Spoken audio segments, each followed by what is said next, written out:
Hello my dear friends, my name is Harold and welcome to the Sanctum. In this video I'd like to talk about initiation and the importance of receiving an initiation when you're on the spiritual journey. So first of all, what is an initiation? So even the word itself, initiate, means to start, to begin something. However, it can also have another meaning when you look at it in other languages. So for example, in the yogic tradition, the word initiation, the word for initiation is diksha. So that is made up of the Sanskrit words da and iksha. The word da means to give and iksha means vision. So diksha means to give vision. So initiation is a process where one can receive an inner fire that can start, that can light up a fire within them, that can give them vision, so that they can see the path ahead. Now, there are many forms of initiation that one can receive. One that a lot of people are familiar with in our modern day is an attunement received in Reiki, where the Reiki master performs some kind of transmission or attunement, where an individual receives the flame or the right, the authority to be able to perform certain acts of healing, or be able to receive the teachings of that particular lineage, to receive the right to actually practice them. The same is also there in Tibetan traditions and yogic traditions, where an initiation or an empowerment is required in order to work with a particular deity or a particular set of teachings or a particular tantra. This is also there in the Western Hermetic tradition in the form of grades, and going through a particular initiation ceremony to bombard the unconscious with specific symbols to enliven and create transformation within the individual through conveying a message to the unconscious. And that usually initiation of that nature, now initiation using external ritual or ceremonies of this nature which I've just mentioned in the yogic tradition, is called samaya diksha.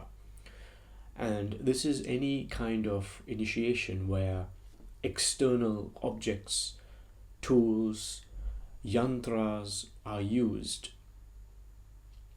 in order to create a necessary surroundings, to send a certain message, to create a psychological change, a psychological impact, but also raise and create a particular kind of energy within the person that leads to the transformation of the person over a certain period of time. Now, there are also initiations that can be done through word. In the yogic tradition, it's called vakdiksha. So the vakdiksha, at least in the yogic tradition or in the Eastern traditions, have to do with the receival of a particular word or a mantra which an individual can chant or practice over a certain period of time until their own thoughts have been replaced by the mantra itself, so that the consistent chanting of the mantra over time leads them to this place of stillness, or changing their inner world to the vibration of whatever that mantra is meant to create. So there are mantras for wisdom, there are mantras for healing, there are mantras for enlightenment, there are mantras for material development, for creativity, for all sorts of different purposes.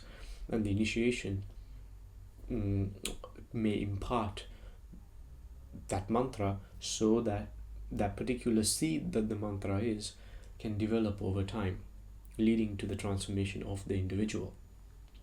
the lighting of that fire that gives them vision. Then there's also Sparsha Diksha, which is in the yogic tradition, where initiation is given through transmission or touch. So this is very famous, where people can imagine the guru taking their two fingers and going boop and touching them on their forehead, and the candidate receives some vision or realization of a certain kind. Sometimes this can be instant, or sometimes this can simply be a transmission of energy as a right to be able to perform a certain practice, meditation, or use certain teachings that they may have received that is associated with a particular lineage. This can be as simple as touching a person. This could be a hug. This could even be done at a distance through the use of a particular object like a stick or even a sword. This is often used in Western traditions, where a sword is used to dub a person on their head. This is also a form of Sparsha Diksha, where somebody is touched, but with the transmission of an energy to enliven the person, to bring the person to life, to initiate the person. There are also subtler forms of initiation, such as Mano Diksha. So the word Mano can mean, comes from the word Manas in the yogic tradition. So the word Manas doesn't actually mean mind, but it can mean the aspect of our subtle body that is associated with a silo of memory. So it's a body, a subtler body, similar to our physical and our energetic body, that deals with memory, right? So a Mano Diksha can sometimes be instant, where a person receives a particular initiation where it hits them on such a subtle level that it awakens an old memory of who they used to be and what they used to be able to do. A common idea here is there was a mystic who was a big influence in my life many years ago, and he was first a very materially oriented man, and then suddenly he heard a particular song after meeting a particular teacher. It was like a mantra, a sound, and as soon as he heard that, he remembered everything and who he was in past lives and what he did, and he completely changed his entire life and became a healer. So that's an example of Mano Diksha, where it hit on such a subtle level that it completely brought into awareness aspects of old karma that were otherwise buried or dormant within the person. Then the most subtle of all the initiations is what we call Shambhavi Diksha, which is such a subtle and powerful initiation, because this is the sort where a particular spiritual master, perhaps already enlightened or significantly further in the journey than a particular individual, imparts an aspect of their energy into the student or candidate to pull them further in the journey, to impart them that wisdom, to enliven the energy at a very, very subtle level. So I've just described 5 different kinds of initiation and what they can create within an individual. Most initiations have particular trials associated with them.